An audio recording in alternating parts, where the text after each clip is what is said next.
Amin. Ya, shalom, selamat pagi. Haleluya. Ya, hari ini kita ada di minggu kedua dari tema bulan ini, pencipta dan ciptaan. Ya, kalau minggu yang lalu kita sudah belajar tentang proses penciptaan, di mana kita belajar ya entah betul atau tidak dalam konteks waktu ya, dari 13,7 miliar tahun yang lalu Tuhan sudah merancangkan kita ya sampai di mana manusia ada. Nah, sekarang pertanyaan kedua adalah untuk apa kita diciptakan? Ya, untuk apa kita diciptakan? Karena pertanyaan ini bisa membuat orang jadi ateis. Ya, seperti minggu yang lalu kita belajar kalau orang berkata bahwa ilmu pengetahuan dan Alkitab nggak masuk akal, manusia condong percaya sama sains. Ya, bahkan sains sudah diajarkan sejak kita masih kecil. Ya, saya kira semua diajari tentang dulu itu ada binatang namanya dinosaurus, bahkan ada lagunya yang sering dinyanyikan ponakan saya Feli ya, ada lagunya itu ya, dinosaurus ada lagunya ya, Viro kayaknya tahu lagunya ya.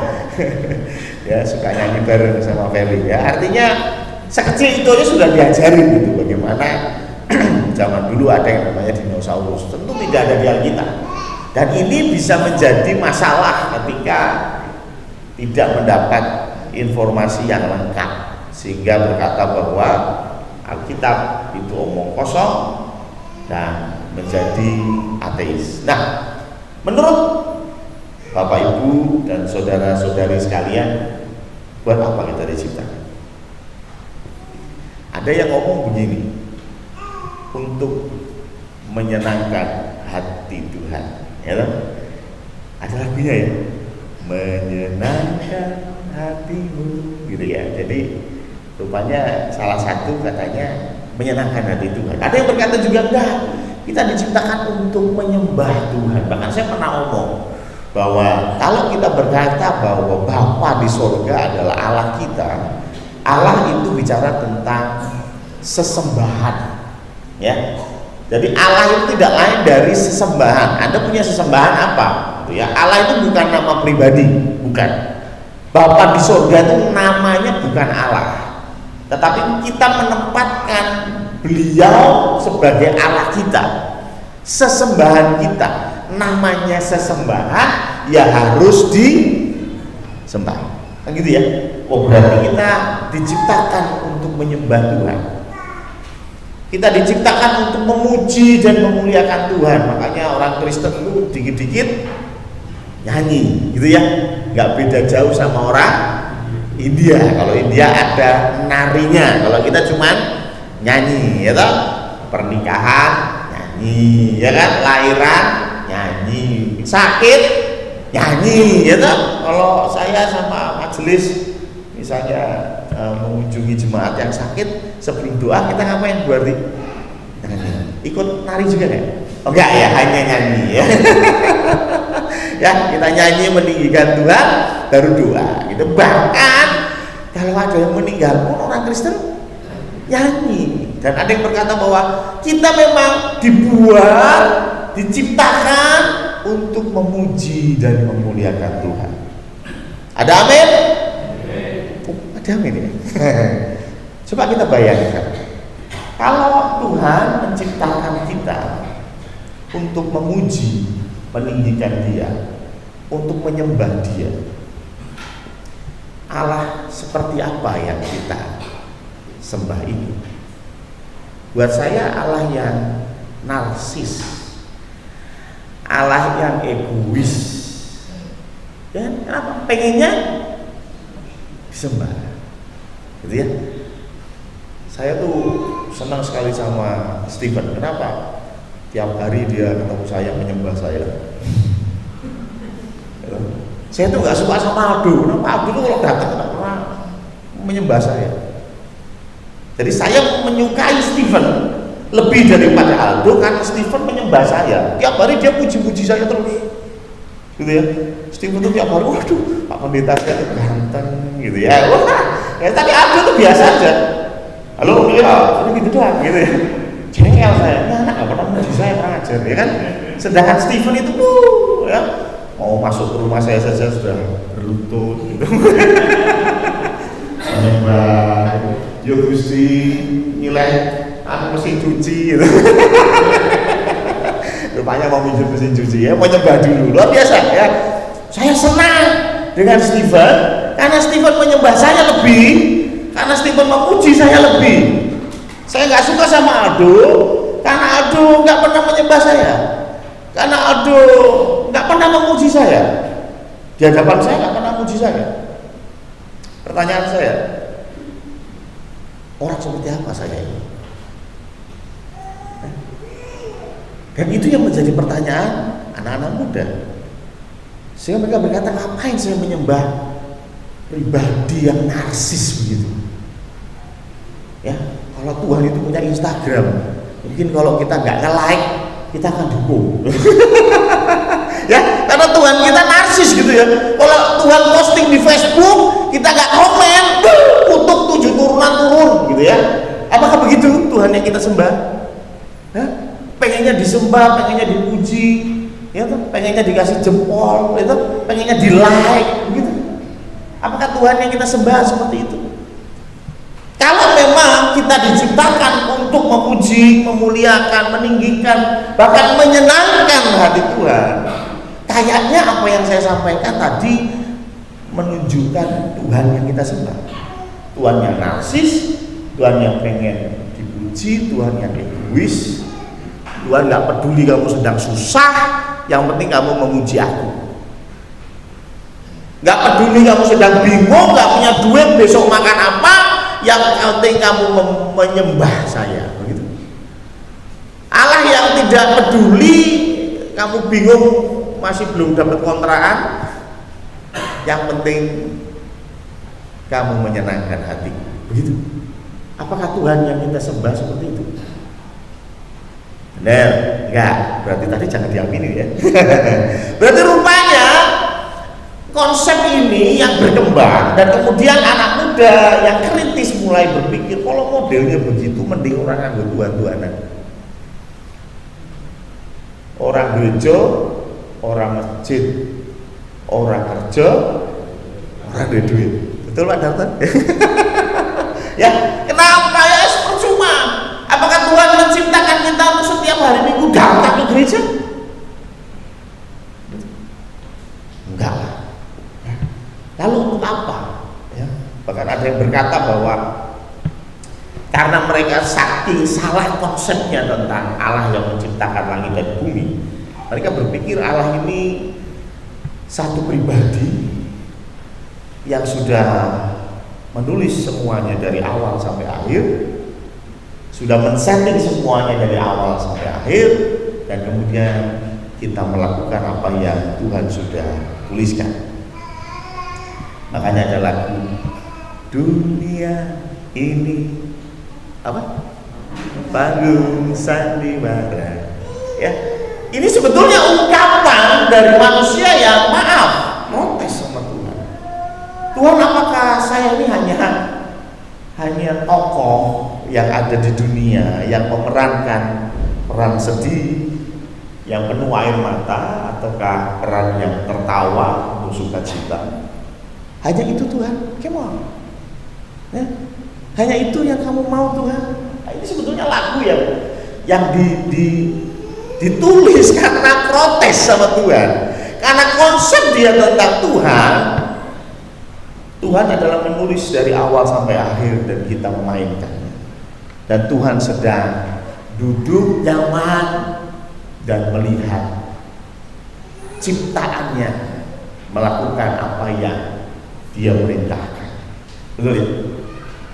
Tuhan di surga melihat bagaimana manusia membunuh manusia yang lain. Itu kan sudah digariskan, gitu ya? Kan sudah ditakdirkan. Betul ya?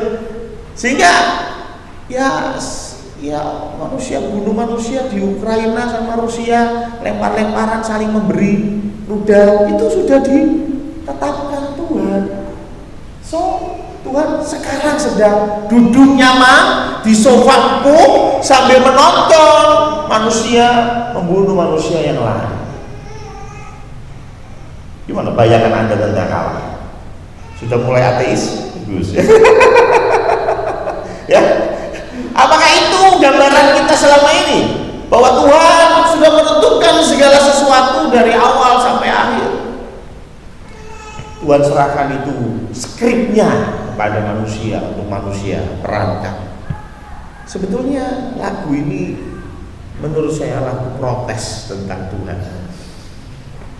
Ya. Nah, terus yang bener piye? Yang betul apa sih? Tuhan itu punya tujuan apa dalam menciptakan kita? Kalau memang bukan tujuan Tuhan supaya kita memuji Dia, menyembah Dia, menyenangkan hatinya, itu bukan tujuan kita diciptakan. Lalu apa tujuannya? Ya. Yuk kita baca. Tentu bicara tentang tujuan penciptaan, gak jauh-jauh sama Kejadian, gitu ya. Saya banyak ambil di ayat Kejadian. Karena apa? Karena tentunya ini menggambarkan bagaimana rancangan Tuhan semula, ya.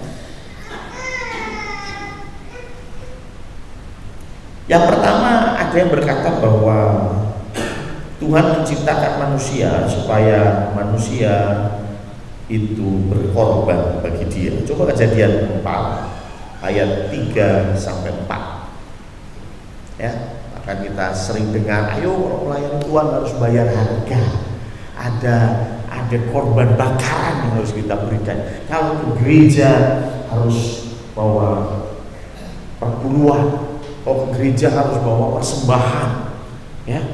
Kalau ke gereja, di gereja perlu sesuatu, ayo kita bersama-sama menanggung sehingga pekerjaan Tuhan bisa terjadi secara luar biasa. Sekarang kita diajar bahwa kita diciptakan untuk berkorban bagi Dia. Kejadian 4 ayat 3 dan 4. Ketika Adam dan Hawa sudah diusir tanda kutip dari Taman Eden, mereka punya 2 anak. Namanya Kain dan Habil, ya. Dan kemudian ayat 3 berkata, setelah beberapa waktu lamanya, maka Kain mempersembahkan sebagian dari hasil tanah itu kepada Tuhan sebagai korban persembahan. Next, ayat 4. Habel juga mempersembahkan korban persembahan dari anak sulung kambing dombanya, yakni lemak-lemaknya. Maka Tuhan mengindahkan Habel dan korban persembahannya itu. Apakah Tuhan karena mengindahkan Habel dan korban persembahan, berarti Tuhan pengen manusia diciptakan untuk memberikan korban? Yang menarik di dalam perikop ini, bisa dicari nanti di rumah, tidak ada secara tertulis Tuhan menyuruh Kain dan Habel untuk memberi persembahan. Tidak benar. Kain dan Habel gak pernah secara langsung Tuhan suruh, ambil kambing, anak sulung kambing, kemudian sembelih dan nanti lemak-lemaknya itu korban bakaran buat aku. Enggak. Ada kok Pak Pendeta itu di imamat, ya. Bagaimana Tuhan mengatur kalau mau persembahan buah sulung seperti apa, kalau mau dapat anak. Nanti kalau sudah dapat anak kita harus memberikan persembahan apa, kalau hari penebusan dosa persembahannya harus apa. Betul, memang ada. Tetapi saya kembali lagi mau ke awal cerita bagaimana. Rupanya korban persembahan pun itu bukan suruh Tuhan. Bahkan kalau kita mau belajar tentang perpuluhan lebih dalam, perpuluhan yang pertama itu dilakukan oleh Abraham. Dan yang menarik, itu pun bukan disuruh Tuhan. Tidak ada Tuhan menyuruh perpuluhan, ya. Setelah itu baru Tuhan kasih perintah kepada 12 suku Israel. Tetapi awal ketika Tuhan menciptakan, Tuhan gak pernah bilang, ayo Abraham kasih perpuluhan buat gue dong. Bahkan kalau kita mau jujur, orang-orang yang memberikan persembahan, orang-orang yang datang ke gereja, orang-orang yang berbuat baik, orang-orang yang terkesan seperti melakukan perintah Tuhan, kalau kita telusuri lebih dalam, tidak semuanya punya hati yang tulus. Kenapa? Jujur, Anda ikut Tuhan Yesus kenapa? Sebagian besar akan berkata, aku ikut Tuhan Yesus supaya aku selamat. Betul? Aku ikut Tuhan Yesus supaya aku selamat. Berarti nyun sewu, hidupmu menyerahkan Tuhan? Tidak. Hidupmu menyenangkan dirimu sendiri. Ya. Engkau percaya kepada Yesus Kristus sebagai Tuhan dan Juru Selamatmu satu-satunya karena engkau pengen selamat. Cek hatimu masing-masing, betul nggak apa yang saya katakan? Ya. Kalau saya jadi Tuhan, boleh selamat dewi itu. Ya, saya mau kasih persembahan buat Tuhan. Kenapa? Karena firman Tuhan bilang nanti akan dibalas 40 kali lipat, 100 kali lipat. Berarti tulus? Ya. Ya. Maka dari itu saya senang sekali. Firman Tuhan tidak terlalu dalam bicara surga dan neraka. Tidak terlalu dalam bicara surga dan neraka. Di surga ada apa? Ya, nggak gitu jelas. Neraka ada apa? Gak gitu jelas juga. Kenapa? Tuhan gak mau kita berbuat baik karena kita takut masuk surga. Takut masuk neraka. Tuhan gak mau kita pergi ke gereja gak pernah bolos. Kenapa? Karena saya pengen masuk surga. Enggak juga. Karena tujuan Tuhan bukan itu. Ya, tujuan Tuhan bukan itu, bukan. Kalau kita maju lagi, kejadian 7 itu diceritakan bahwa Nuh itu orang yang baik. Ya, coba kita lihat di dalam kejadian apa ya? Nuh itu kejadian 7 kayaknya. Ya. Dikatakan bahwa Nuh ini kejadian 6 tentang siapa Nuh, ya. Kejadian 6 ayat 9. Inilah riwayat Nuh. Nuh adalah seorang yang benar dan tidak bercela di antara orang-orang sejamannya. Dan Nuh itu hidup bergaul dengan Allah. Sebetulnya kuncinya ada di hidup bergaul dengan Allah. Kalau kita bicara tentang apa yang Tuhan inginkan dalam penciptaan kita, kalau kita bilang berkorban, firman Tuhan bilang itu bukan dari Tuhan. Kalau kita bilang beribadah, Keluaran, ya katakanlah. Kalau kita baca di kitab Keluaran, Musa itu berkata kepada Firaun, biarkanlah umat Yahweh, umat Tuhan keluar dari Israel, dari Mesir, supaya mereka bisa merayakan hari perayaan di hadapan Tuhan. Bisa merayakan hari perayaan festival di hadapan Tuhan. Ya, jadi ada yang pernah bilang bahwa orang Israel itu dibawa keluar dari Mesir supaya bisa beribadah kepada Tuhan. Sebetulnya nggak pas, bukan beribadah, merayakan sukacita bersama. Dan Nuh bicara hal yang sama. Nuh bergaul dengan Allah. Apa maksudnya bergaul? Mbak Tati bergaul dengan Pak Eko. Iya, main mana Pak? Kalau bojomu ya. Pak Eko berarti ya. Ya, tentu bergaul bicara tentang makan bareng, ngopi bareng, betul ya? jalan-jalan bareng, itu bicara tentang bergaul, ya. Karena itu firman Tuhan berkata bahwa yang paling dekat dengan engkau, yang sering bergaul, ya tidak lain adalah pasangan hidupmu. Ya, bukan berarti kita tidak boleh bergaul dengan yang lain, boleh, ya toh. Saya main sama Bu Brenda ya boleh, ya. Saya main sama Steven, ya boleh kan? Boleh ya, nggak apa-apa, nggak ada masalah. Tapi yang paling dekat, yang sering bergaul, tentunya harus pasangan hidup, ya. Ini bicara tentang hubungan dua pribadi, ya. Dan ini pas kalau kita mau mundur di dalam Kejadian 1 ayat yang ke 26. Kejadian 1 ayat 26 sampai 28, berfirmanlah Allah, baiklah kita menjadikan manusia menurut gambar dan rupa kita, supaya mereka berkuasa atas ikan-ikan di laut dan burung-burung di udara dan atas ternak dan atas seluruh bumi dan atas segala binatang melata yang merayap di bumi. Maka Allah menciptakan manusia itu menurut gambarnya, menurut gambar Allah diciptakannya dia, laki-laki dan perempuan diciptakannya mereka.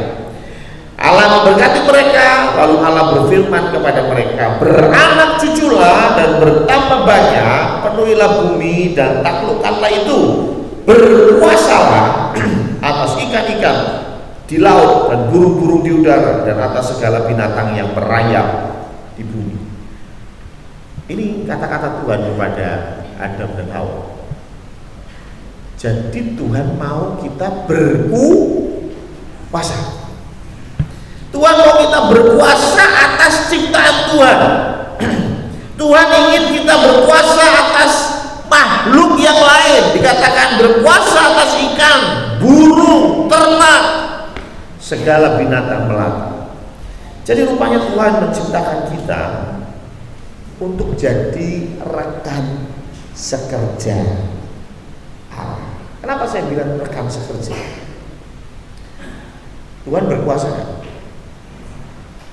Berkuasa. Dan kita disuruh Tuhan untuk berkuasa juga. Dan ini pas banget dengan kitab terakhir di Alkitab kita. Kita bukan di dalam Wahyu 22 ayat 1 sampai 5. Tuhan ciptakan kita untuk berkuasa, untuk menjadi rekan sekerja Allah, untuk berada dekat dengan Allah, bergaul dengan Allah, kemana-mana sama Allah, ngopi bareng Allah, dolanan minggot, ya nggak sama Allah lah ya, itu sama temanku aja ya, ya pergi kemana-mana, jalan-jalan kemana-mana dengan Allah, itu yang Allah mau.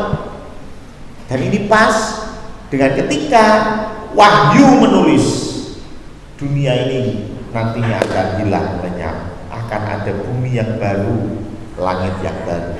Lalu apa yang terjadi? Dikatakan di Wahyu 22 ayat 1 sampai 5. Lalu ia menunjukkan kepadaku sungai air kehidupan yang jernih bagaikan kristal dan mengalir keluar dari tahta Allah dan tahta anak domba itu. Di tengah-tengah jalan kota itu, yaitu di seberang sungai itu, ada pohon-pohon kehidupan yang berbuah 12 kali tiap-tiap bulan sekali, dan daun pohon-pohon itu dipakai untuk menyembuhkan bangsa-bangsa. Ini bicara tentang bumi yang baru, ada pohon kehidupan persis seperti di Taman Eden. Maka tidak akan ada lagi laknat. Tahta Allah dan tahta anak domba akan ada di dalamnya, dan hamba-hambanya akan beribadah kepadanya, dan mereka akan melihat wajahnya, dan namanya akan tertulis di dahi mereka. Nah, yang menarik ayat 5, dan malam tidak akan ada lagi di sana, dan mereka tidak memerlukan cahaya lampu dan cahaya matahari, sebab Tuhan Allah akan menerangi mereka, dan mereka akan memerintah sebagai raja sampai selama-lamanya. Pertanyaan saya, sopo sing diperintah? Ini kan bicara orang percaya ya. Orang percaya akan memerintah bersama-sama dengan Allah. Pertanyaan saya, nah sing diperintahi sopo? Halo, loh, kita ini orang percaya nih, ya. Katanya firman Tuhan berkata bahwa kita akan memerintah bersama-sama dengan Allah. Nah ini kemudian ditafsirkan, ya, salah satu aliran yang memang sudah ditetapkan sebagai aliran bidat atau sesat, ya, yaitu Mormon. Nah, pernah dengar ya? Ya, kalau saksi Yehova pasti lebih sering dengar. Tapi ada satu lagi aliran namanya Mormon. Ya, Mormon ini bahkan punya universitas di Yerusalem. Di Yerusalem itu ada universitas besar, tulisannya Universitas Mormon. Luar biasa ya. STT Abdiel saya nggak punya ya. Ya, nanti saya sarankan ke FPA yang baru bikin STT Abdiel di Yerusalem, mantap ya. Ya, tapi maksud saya Mormon ini pandangannya seperti itu. Jadi Allah itu punya anak namanya Tuhan Yesus, dan Tuhan Yesus itu menjadi Allahnya dunia. Nah, ketika nanti manusia-manusia ini sudah mati, yang percaya akan memerintah bersama dengan Allah. Maksudnya apa?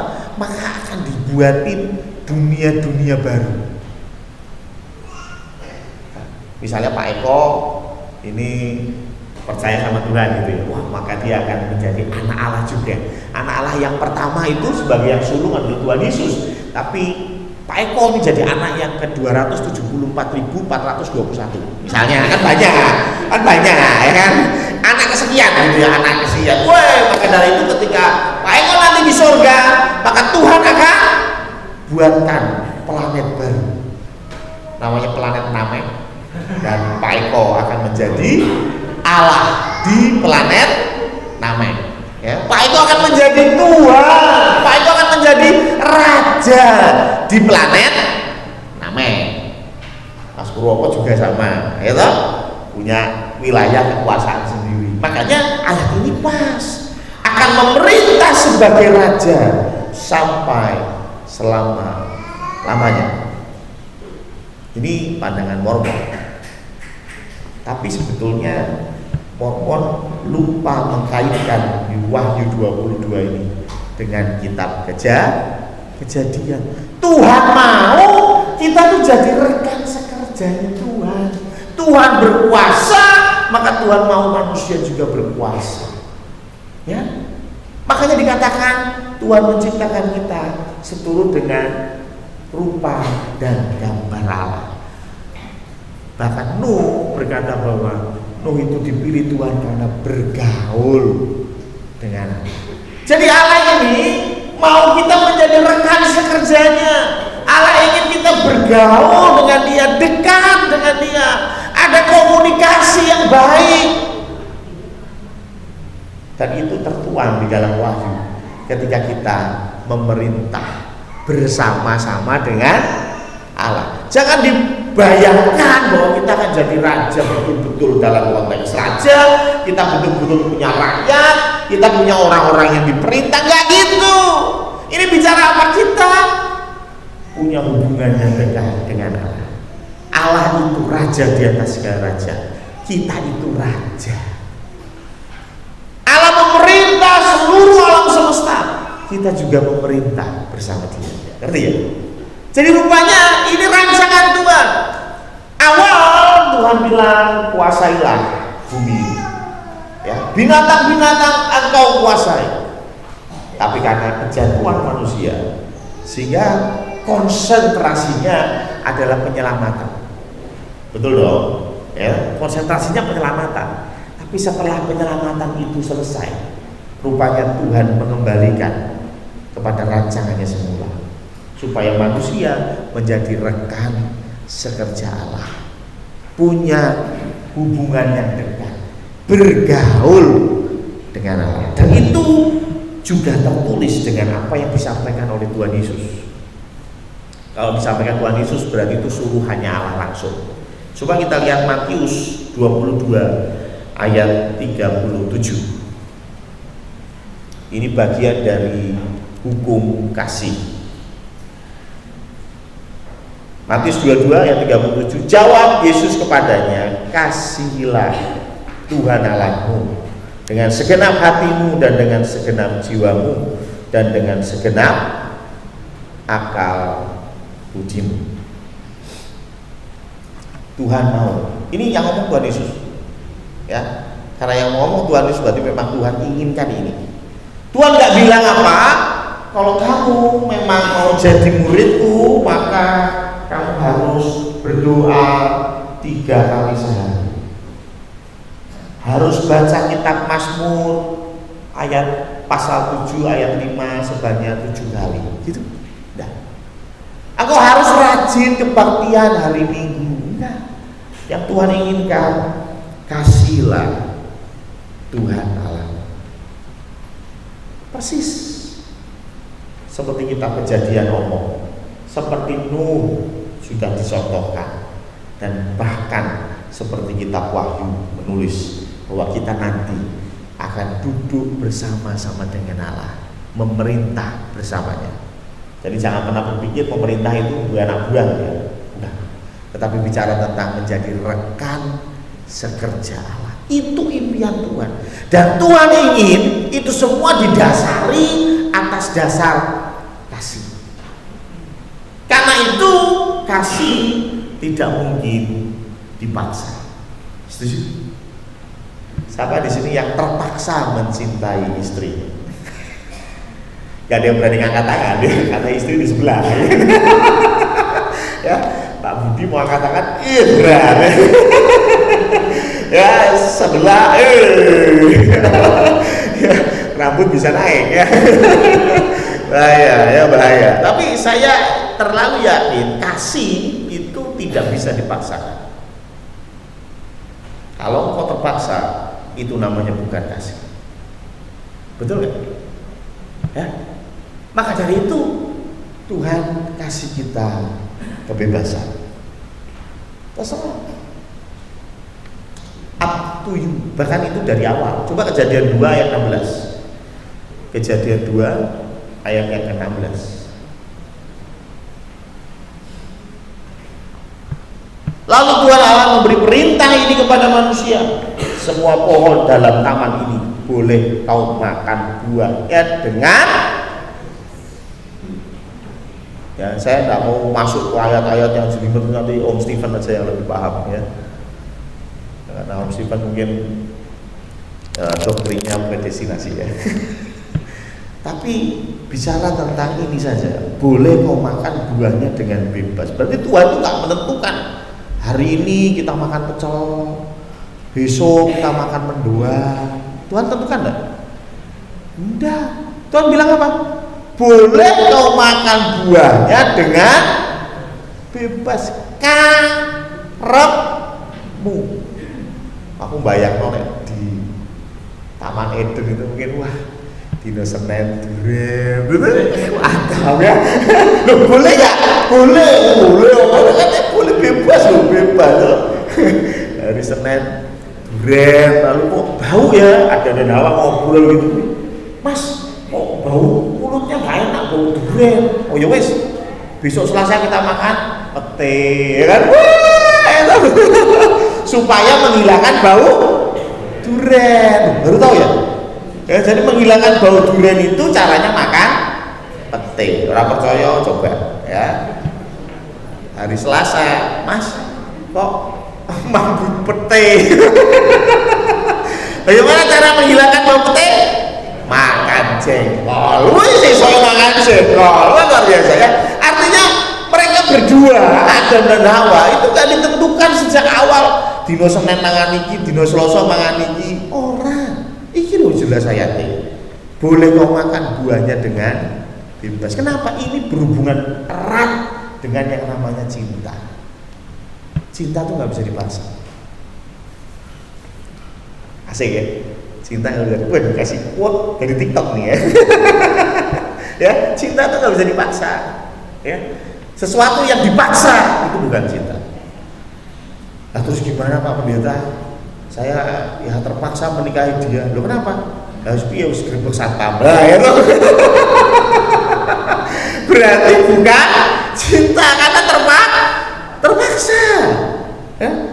Tuhan nggak mau kita mencintai dia dengan cinta yang tanda kutip terpaksa, karena itu bukan cinta. Ya. Tuhan silakan, rancanganku untukmu, kita bisa punya hubungan yang dekat, kita bisa kerja bareng, gitu ya. Ya, itu rancanganku. Tapi kalau kamu mau, ya kalau nggak mau ya nggak apa-apa, betul ya. Kalau nggak mau nggak masalah. Jadi jangan kita lagi berpikir bahwa saya mau ke gereja setiap minggu nggak bolong supaya saya nggak dikutuk sama Tuhan. Tuh anak SD mikir begitu. Ya, anak SD. Kita yang sudah dewasa dalam iman harus lebih dalam lagi. Berarti nggak harus berkorban dong Pak Pendeta, nggak harus kasih perpuluhan dong, nggak harus ke gereja dong, nggak harus ikut doa Selasa dong yang diwajibkan PAW. PAW mewajibkan doa Selasa, dan saya yakin yang datang ke doa Selasa tidak semuanya datang karena cinta Tuhan. Setuju?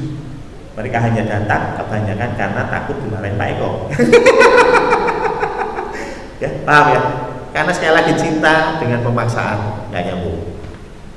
Ya. Apakah begitu? Kita berarti nggak perlu doa, kita nggak perlu baca firman. Kan firman Tuhan bilang nggak harus, Tuhan nggak mau itu. Bukannya Tuhan nggak mau, tetapi itu bukan tujuan Tuhan. Halo, selamat pagi. Iya, ini masih ibadah ya. Ya, itu bukan tujuan Tuhan. Ya, itu bukan tujuan Tuhan. Tapi kalau kita lakukan hal itu, Tuhan senang. Saya kasih contoh sederhana. Pak Eko punya anak, namanya Nata. Apakah Pak Eko menciptakan, melahirkan? Enggak juga sih kalau dia hamil. Tapi Pak Eko punya anak Nata, gitu ya. Punya anak Nata tidak pernah punya tujuan supaya orang sing ngundang aku papi. Ada yang panggil saya bapak. Apakah begitu tujuannya? Enggak lah. Siapa di sini yang pengen punya anak supaya ada yang panggil papi? Gitu ya? Enggak. Tapi kalau anaknya manggil apa, senang nggak baik? Senang. Betul nggak? Betul nggak? Ya, paham ya maksud saya? Pak Joko punya anak bukan terus supaya ya punya anak buat apa Pak Joko ya? Biar nanti kalau sudah besar anak saya tiap bulan kasih perpuluhan. Kasih perpuluhan ke saya, ya toh. Wah, jadi hidup saya ke depan terjamin. Apa begitu konsep Pak Joko dan Ibu punya anak? Saya yakin enggak. Tapi kalau anak pulang ke rumah bawa maem, ngasih oleh-oleh, kok ke kelambi, saya mau tanya, seneng nggak Pak? Seneng. Loh, bukan itu tujuannya Pak Joko, saya tahu, bukan. Tapi kalau anak pulang bawa baju, Pak, aku dari jalan-jalan ke mall, tak lihat ada baju bagus buat Bapak. Seneng? Seneng. Anaknya pulang dari Jakarta, Pak, Bu, yuk jalan-jalan ke Bandungan. Kenapa? Yus pengen nyenengin Bapak Ibu gue. Seneng Bapak Ibu? Seneng gak? Waktu dulu melahirkan, ngerawat, punya pikiran nggak? Biar besok aku dijak jalan-jalan ke Bandungan. Ya. Gak pernah berpikir seperti itu. Tapi ketika anak menyenangkan hati bapaknya, seneng? Seneng. Memang bukan itu. Maka dari itu ketika kita memuji Bapak, kita berdoa kepada dia, kita ngobrol dengan dia, ya, kita memberikan persembahan kepada dia. Maaf, itu bukan tujuan kita untuk diciptakan, bukan itu tujuan kita. Tetapi Tuhan senang ketika kita mengasihi dia, dan ketika kita mengasihi dia, maka kita akan ngobrol sama dia. Betul? Kalau kita mengasihi dia, kita akan memberi kepada dia. Kalau kita mengasihi mengasihi dia, kita akan memuji dia. Betul? Dan itu keluar dari hati, bukan sekedar supaya aku ra diobong ning neraka. Orang urusannya mek neraka mek surga. Saya mengasihi Allah, karena itu saya memberi. Saya mengasihi Allah, karena itu saya merendahkan diri datang ke gereja. Karena saya mengasihi Allah, maka saya memuji dan meninggikan dia. Karena saya mengasihi Allah, saya ingin menyenangkan hati Tuhan. Amin. Tujuan kita adalah menjadi rekan sekerja Allah dan didasari oleh yang namanya cinta. Tuhan memberkati. Untuk warta sepekan, nanti sore masih ada ibadah yang kedua, pujian Ibu Wahyu, firman Tuhan dan pengumuman serta doa syafaat oleh Pendeta Samuel Priyotomo, musik Saudara Marcel, Saudari Vero dan Saudara Vide. Genji ibadah offline petugasnya tidak ada di sini ya. Untuk sepekan ini Selasa persekutuan doa malam, petugas Bapak Budi.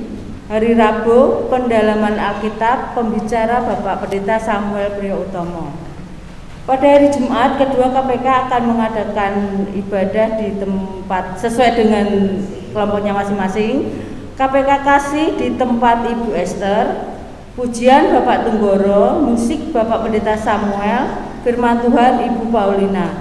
Sedangkan KPK Sukacita bertempat di rumah Bapak Triswio, pujian Ibu Ana Sariati, musik Diaken Purwoko dan firman Tuhan Bapak Yakub Suparjo. Untuk laporan kas pembangunan tahap 2, saldo per 8 Oktober 2022 sebesar Rp19.456.930. Laporan persepuluhan sampai dengan Minggu 2 Oktober Rp8.395.000. Untuk laporan warta khusus minggu ini, panitia Hari Baru memberikan kesempatan kepada jemaat peserta retret yang ingin menabung untuk biaya kontribusi dapat menghubungi Ibu Kristiana SW. Dalam rangka mendukung rangkaian acara HUT RI sampai tutup tahun, panitia Hari Baru membuka kesempatan bagi jemaat yang ingin memberikan janji iman. Jumlah janji iman dapat dituliskan di WA grup Jemaat Via Condrokusumo atau menghubungi panitia. Pada tanggal 15 sampai 28 Oktober 2022, Pendeta Samuel Priyotomo tidak berada di tempat karena mengantarkan grup ke Israel. Wah, mulai touring lagi Bapak Pendeta kita ya. Gereja Isa Al-Masih Condrokusumo akan mengadakan basar murah dalam rangka memperingati HUT GIA Condro ke-31. Basar murah akan dilaksanakan pada tanggal 30 Oktober 2022 setelah ibadah pagi. Kami mengundang seluruh jemaat untuk dapat berpartisipasi dalam acara ini. Untuk lebih jelasnya nanti masalah basar ini akan disampaikan sama Pak Gembala. Demikian warta untuk sepekan yang akan datang. Terima kasih, Tuhan Yesus memberkati. Ya, terima kasih Bu Sugen ya. Jadi minggu depan, mohon maaf saya tidak berada bersama-sama dengan Bapak Ibu. Juga 2 minggu ke depan juga saya masih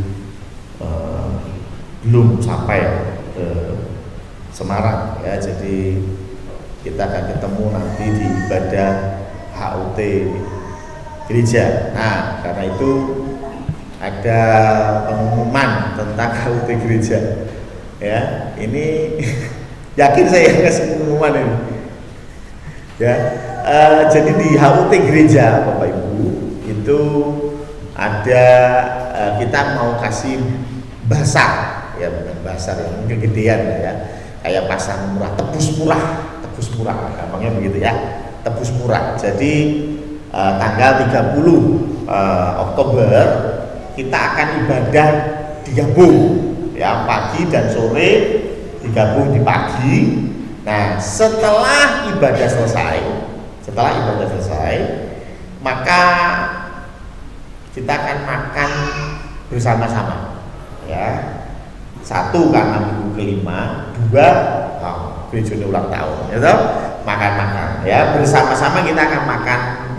Tapi mohon pengertiannya bahwa makan akan dilakukan di lantai 3. Aduh, ayang-ayangan, don't worry, medun ngeleh, enggak meneh, ya toh makan meneh ora apa-apa, ya toh medun ngeleh meneh aku, enggak meneh ora masalah, santai, ya.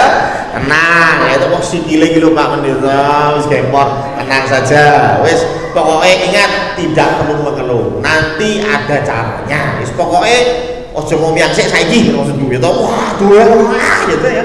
Oh, naik ke lantai 3 aja susah, apalagi naik surga. Ya toh. Ya toh. Latihan dulu ke lantai 3 ya. Kalau ke lantai 3 lulus, nah bolehlah dipikirkan ya untuk ke surga ya. No, ini bercanda ya. Tapi maksud saya tenang, 2 minggu lagi, 3 minggu lagi tanggal 30 kita akan selesai ibadah, naik ke lantai 3 untuk makan di lantai 3. Kenapa? Karena lantai 1 ini akan disiapkan untuk basah. Makanya nggak bisa makan di sini. Ya. Jadi kalau lagi makan soto itu kesamplok kursi piye gitu, kan nonton kursi gitu. Piye kabare kurang gitu. Meja lewat, itu kan orang enak, makanya kami pikirkan di lantai 3 saja lebih nyaman. Nah di bawah nanti akan disiapkan untuk basar ya. Basar itu apa sih gitu ya? Yang perlu saya sampaikan ini seperti sembako gitu ya, sembako. Nanti kalau salah mungkin yang lebih paham bisa menjelaskan gitu ya. Sembako ini dengan harga tertentu, tapi kita subsidi, panitia subsidi sehingga Bapak Ibu bisa menebusnya dengan harga yang lebih murah gitu ya. Nah di sini juga nanti ada but gitu, stand ya, ada sekolah tinggi akuntansi negara bukan ya. Ada stand di sini yang berjualan ya, ada yang jual permen, ada yang jual minum, ada yang jual sembarang lah ya. Di sini nanti juga akan dibuka stand ya. Ya, ini untuk kita bisa beli, kalau itu beli gitu ya, kita beli ya. Jadi konsepnya seperti itu. Nah, hanya saja tentu kita punya kuota ya, kita punya kuota seberapa banyak yang menerima atau berhak membeli ya. Nah, sekali lagi panitia berpikir bahwa sebisa mungkin kita tepat sasaran ya. Jadi kalau tidak salah ya, kita menyediakan 100 paket ya untuk jemaat dan 100 paket untuk orang tua PPA ya. Jadi nanti akan dipilih oleh panitia siapa-siapa yang berhak. Untuk mekanismenya nanti nggak tahu nih, pakai kupon atau di stempelin kartu saya nggak tahu.